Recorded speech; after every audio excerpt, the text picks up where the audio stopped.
എന്നെ ആർക്കും ഇഷ്ടമല്ല, ഞാൻ എന്ത് ചെയ്താലും ശരിയാകുന്നില്ല, ഒരു വേസ്റ്റ് ജന്മമാണ് എൻ്റെ എന്നൊക്കെ ഒരു നെഗറ്റീവ് തോട്ട്സ് നിങ്ങൾക്കുണ്ടോ?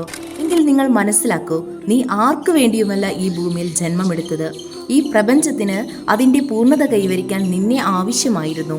നീ കൂടി ഉണ്ടാകുമ്പോഴേ പ്രപഞ്ചത്തിന് അതിൻ്റെ പൂർണ്ണത കൈവരിക്കാൻ സാധിക്കുകയുള്ളൂ. പ്രപഞ്ചം എന്നത് വൈവിധ്യങ്ങൾ നിറഞ്ഞതാണ്.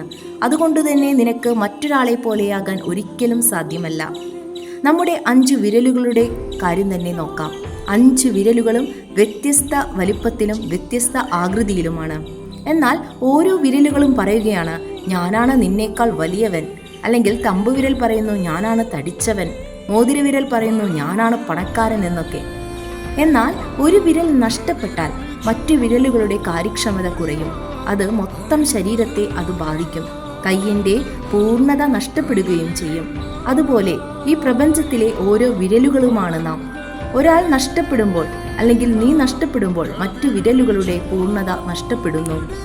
അതുകൊണ്ട് കാര്യക്ഷമത കുറയുകയും ചെയ്യുന്നു. അതുകൊണ്ട് നീ ആർക്കു വേണ്ടിയുമല്ല ജീവിക്കേണ്ടത്.